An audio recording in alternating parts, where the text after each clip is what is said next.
Warahmatullahi wabarakatuh. Kita lanjutkan menjawab pertanyaan kelas B. Pertanyaan kelas B dijawab oleh kelas C. Pertanyaan kelas B yang pertama, kenapa lintasan gerhana itu bergerak ke arah timur padahal bumi berotasi dari barat ke timur? Ya, jawabannya di sini kelas B menjawab, contoh dalam fenomena gerhana matahari, mengapa pergerakan bayangan bulan dimulai dari barat dan berakhir di timur? Ini karena bulan tidak diam di langit. Ia mengalami pergerakan mengorbit bumi dari barat ke timur.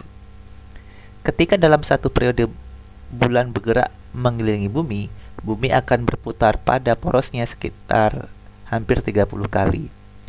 Dari sinilah mengapa selama fenomena gerhana matahari terjadi, jalur bayangan bulan yang sudah pasti mengikuti pergerakan orbit bulan dalam mengelilingi bumi, yaitu dari barat ke timur dan atau bergerak ke arah timur. Bulan bergerak dari barat ke timur, sama halnya dengan arah gerak rotasi bumi, yaitu berlawanan arah jarum jam jika dilihat dari kutub utara. Artinya bumi bergerak dari barat ke timur, bulan bergerak ke timur, dan dalam orbitnya dengan kecepatan 3.400 km per jam. Bumi berotasi ke timur dengan kecepatan 1.670 km per jam di ekuator. Karena itu, bayangan bulan bergerak ke arah timur dengan kecepatan 1.730 km per jam di dekat ekuator. Nah, kalau menjelaskannya Pak, ini jawabannya benar ya. Cuma mungkin perlu ilustrasi gambar biar lebih jelas ya. Gini, kalau ini bumi, ini bulan, ini matahari. Nah, ini matahari, ini bumi, ini bulan. Nah, rotasinya kalau dilihat dari kutub utara, dilihat dari luar bumi, dilihat dari kutub utara, rotasinya berlawanan arah jarum jam. Rotasi. Ini juga rotasinya ya. Dan arah orbit bumi bulan itu juga berlawanan arah jarum jam.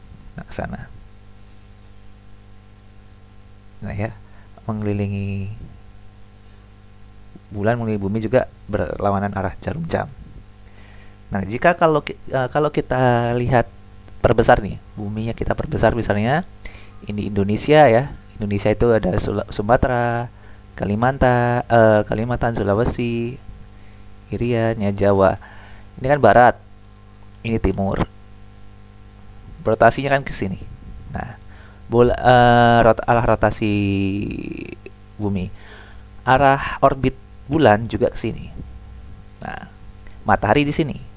Ini sinar matahari datang. Maka kalau mereka dalam satu garis lurus, kalau mereka dalam satu garis lurus dengan di sini bulan, maka akan terjadi gerhana matahari. Kan berarti bulan dari barat ke timur ya. Ini barat, ini timur. Oke, jadi karena rotasi dan revolusinya berlawanan dengan arah jarum jam, maka jawabannya sehingga terlihat tampak dari barat ke timur begitu. Nomor 2,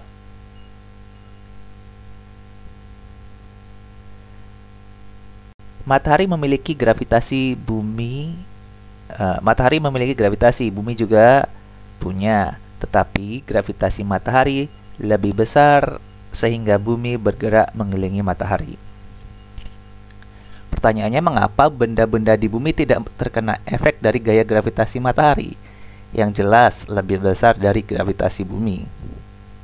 Oh ya, jawabannya, mengapa benda-benda di bumi tidak terkena efek dari gravitasi matahari? Karena Sebenarnya bumi itu bergerak atau berjalan lurus, namun karena tertarik gravitasi matahari, gerakan bumi jadi melingkar.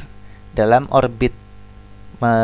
orbitnya mengelilingi matahari, bumi bergerak dengan kecepatan 108.000 km per jam atau 30 km per detik.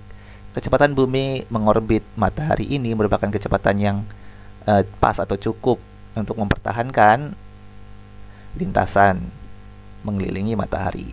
Kalau pergerakannya terlalu cepat, bumi akan terlempar keluar orbitnya. Sedangkan kalau gerakan kecepatannya terlalu lambat, maka bumi akan tertarik jatuh ke matahari. Nah, jawabannya kurang menjawab pertanyaan ini ya sebenarnya. Cuma dia oke, lihat dari sini. Ini menjawab kenapa matahari bumi tidak terlepas dari orbitnya. Karena di dekat matahari ya, tidak jatuh atau tidak keluar ya. Ini pertanyaannya, kalau pertanyaan itu lebih pas jawabannya ini. Nah, pertanyaannya kenapa benda-benda di bumi itu tidak tertarik ke matahari? Padahal kan gaya gravitasi matahari besar tuh, mempengaruhi bumi gitu. Ya, karena benda di bumi ini menempel atau jaraknya lebih dekat ke bumi ya, jaraknya lebih dekat ke bumi. Kalau benda-benda di bumi ini misalnya jaraknya ada di luar bumi, tidak menempel, tidak berada di bumi, maka bisa jadi tertarik oleh matahari karena dia tidak punya kecepatan berrevolusi ya. Nah, ini misalnya matahari, ini bumi bergerak dengan kecepatan v, ditarik oleh gaya gravitasi, maka dia akan berputar pada lintasan berupa elips. Nah, benda-benda yang ada di bumi ini tidak tertarik ke matahari karena dia ada di kekuasaan bumi ya, dekat. Karena gaya gravitasi itu kan berbanding terbalik dengan R ya. Gaya gravitasi min G M1 M2 per R kuadrat. Ya. Min G M1 M2 per R kuadrat. Kita bandingkan gaya gravitasi benda ini yang dekat dengan bumi dengan pengaruhnya dengan gaya gravitasi matahari.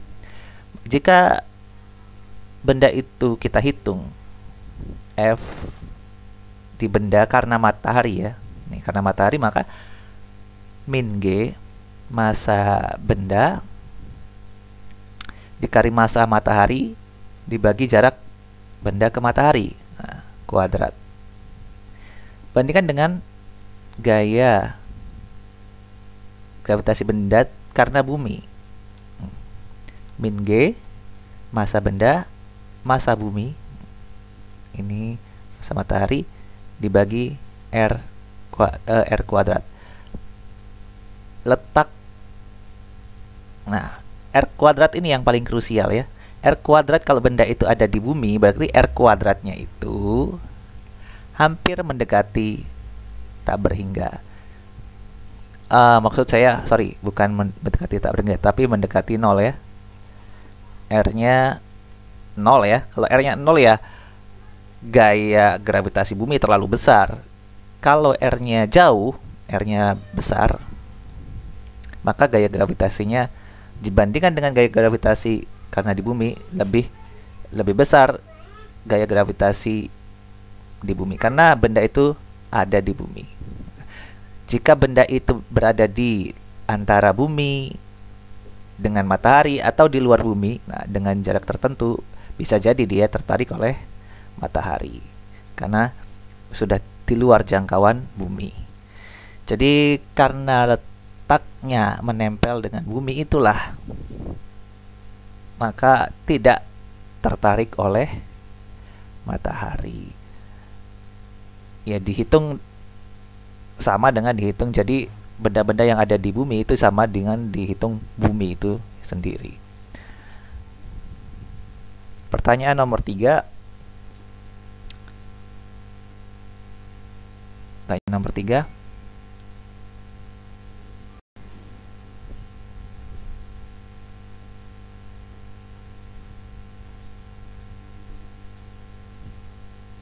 Apa pertanyaannya?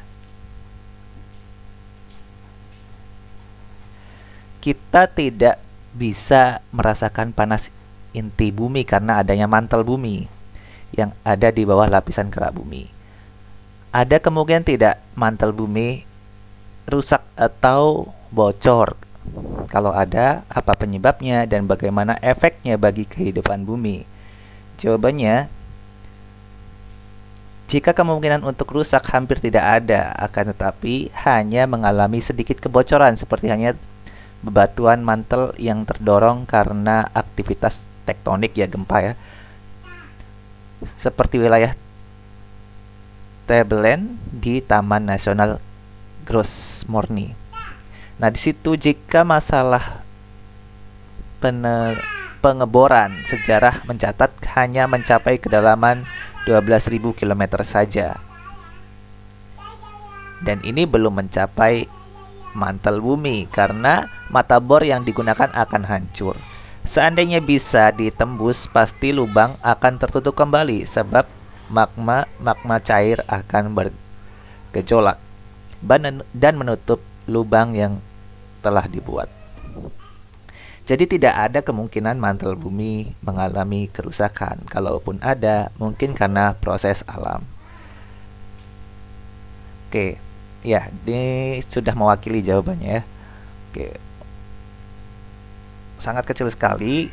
Bahkan kalau terjadi gempa pun mantel itu tidak bocor ya. Nah, itu. Kalau misalnya dibor, terlalu kecil lubangnya dibanding dengan ukuran mantel bumi, sehingga nanti kebocoran itu akan ditempel sendiri dengan magmanya dan seterusnya. Oke, itu pertanyaan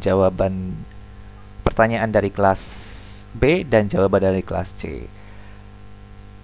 Beberapa waktu yang lalu saya juga belum menjawab ya pertanyaan kelas A, pertanyaan nomor 3 tentang kenapa gravitasi itu digunakan untuk mengukur massa bumi. Ya, itu karena hukum gravitasi bumi, hukum gravitasi Newton ya. Kita lihat bukunya di halaman berapa, bab 5 ya, tentang gravitasi, bahwa nah, G sama dengan min G M per R kuadrat ya. Jadi gravitasi bumi sama dengan min G M massa bumi per R kuadrat. Di sini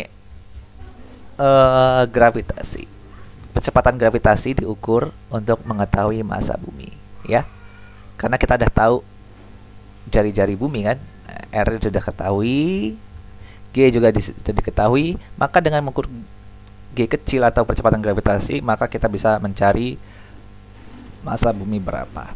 Nah, itu ya jawaban yang kurang kemarin kelas B, jawaban pertanyaan kelas A ya, yang dijawab oleh kelas B. Oke, pertanyaan terakhir kelas C akan dijawab oleh kelas D pada video berikutnya. Sekian, assalamualaikum warahmatullahi wabarakatuh.